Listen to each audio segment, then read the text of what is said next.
Aunty ভাইজান, Mihir friend. Mihir বন্ধু? জি aunty. খুব ভালো হয়েছে বাবা, আমি আরো ভাবতেছি যে আমার মেয়ের বুঝি কোনো বন্ধু বান্ধবী নাই। হ্যালো মিহির। তুই তুই একা আসছিস? আঙ্কেল আন্টিকে নিয়ে আসিস নাই? বন্ধুকে বাইরে দাঁড় করে কথা বলতেছিস। বাবা ভিতরে আসো তো, চা নাস্তার ব্যবস্থা কর। লজ্জা মতো আমার বিয়ে খাইতে চলে আসছিস তুই? লজ্জা করে না তোর? তুই আমার কার্ড দিলি, আসার জন্য রিকোয়েস্ট করলি, তো আমি আসবো না তো কি আসবে? তোর কি কার্ড আমি আসার জন্য দিছি? তোকে আমি কার্ড পাঠাইছি দেখার জন্য। আমাকেও না কোনো মানুষ বিয়ে করতে পারে। বিয়েটা এখনো হয় না। আমার বিয়ে যখন হওয়ার তখন হবে। তুই এখান থেকে এখন বের হ। আরে কই যাবো আমি? ছেলেটা অনেক দূর থেকে এসছে, ওকে রেস্ট করার জন্য একটা রুম দেখিয়ে দে তো। আচ্ছা তোরা তো সবাই সুন্দর মতো গল্পে মশগুল, খাওয়া দাওয়া করছিস, তোর মেহমান কোথায়? তোর বন্ধু সে কোথায়? আমরা ফ্যামিলি সবাই গল্প করতেছি, এখানে ডেকে আনার কি দরকার? এই গুড্ডু, তুই যে নাচ দিয়ে যা। সে কি আমাদের বাড়ির ড্রাইভার যে গুড্ডু গিয়ে নাস্তা দিয়ে আসবে? অপমান করা হবে না? আপু আমি তোমার ফ্রেন্ডকে ডেকে নিয়ে আসি। হ্যাঁ যা ডেকে নিয়ে। হ্যালো মায়া, মিহির কাজিন রাইট? ওমা, এটাও জানেন? কেন আসছেন? বড়মু আপনাকে ডাকছে উপরে। আপু খুশি? আপু খুশি কিনা আমি তো তা জানি না, সে তো হাসিব ভাইকেই দেখে নাই, কিন্তু আমি খুশি।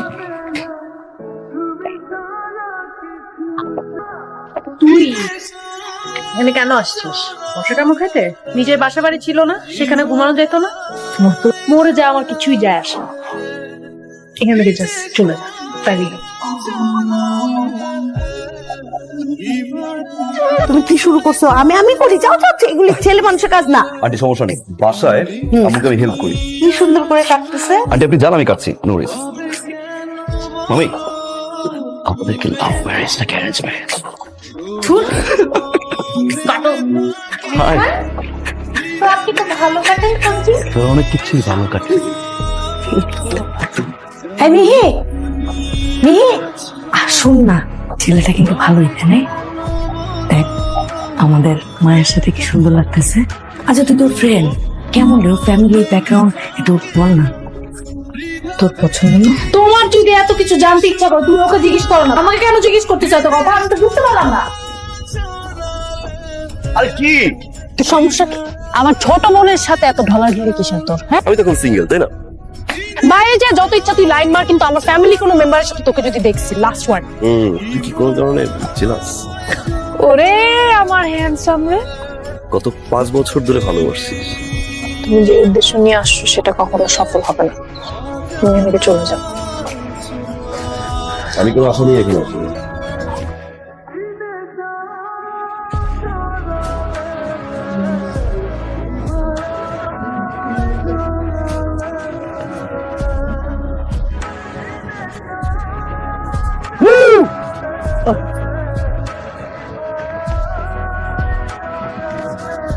কি খবর?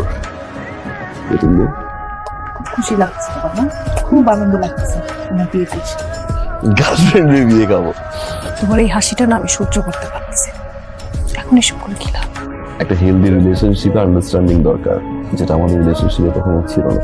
আমার দোষ, যখন গ্রাজুয়েশনের পর আমি তোমাকে বিয়ে করতে চেয়েছি, তুমি আমার কাছে সময় চেয়েছো। আমি তোমাকে সময় দেওয়ার পরও তোমার সব সময় শুধু সময়ই দরকার ছিল। এখন বিয়ে করছি কারণ তুমি কখনোই আসলে আমাকে সিরিয়াসলি না।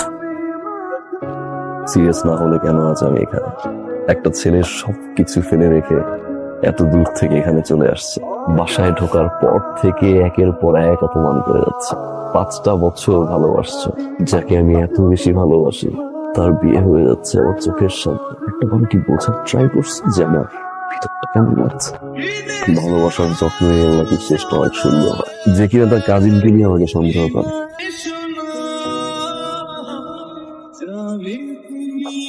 20 লক্ষ 1 টাকা দেনমোহর ধার্য করিয়া আপনি রাজি থাকলে বলেন কবুল। আবার বলেন কবুল। কবুল। আলহামদুলিল্লাহ।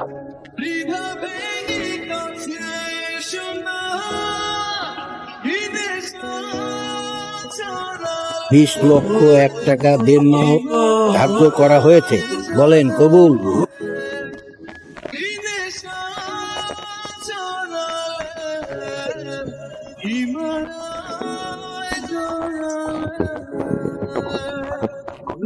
এই কবুল না শুনে চলে আসছো কিসের জন্য? চেয়েছিলাম, পারিনি। একটা ছেলে সব পারে, কিন্তু সে যেই মানুষটাকে ভালোবাসে চোখের সামনে কবুল বলে অন্যের হয়ে যাবে, সেটা সহ্য করতে পারে না। এই মিথ্যের শহরে সারাজীবন সত্যি নিয়ে বাঁচতে চাই। তুমি আমার ছিলে, আমার আছো, আমার থাকবা। তুমি এখানে পড়ে গেছিলাম। বলেন কবুল। মি কবুল বলো। কবুল বল, কবুল বল, কবুল বল। মেয়ে কি হয়েছে? কি হয়েছে মা? কি রে? কোনো সারা শব্দ তো করছে না। এই ছেলেটা আমাকে 5 বছর ধরে পাগলের মতো ভালোবাসলো। কবুল বলার আগ মুহূর্ত পর্যন্ত আমার জন্য অপেক্ষা করলো। তাকে আমি হারাতে বসেছিলাম। জ্ঞান ফেরার পর আমি আশেপাশে কাউকে না দেখে কোনো কিছু চিন্তা না করে আমি বের হয়ে গেছি। আমার বিশ্বাস ছিল তুমি আমার জন্য অপেক্ষা করবে। প্লিজ আমাকে মাফ করে দাও।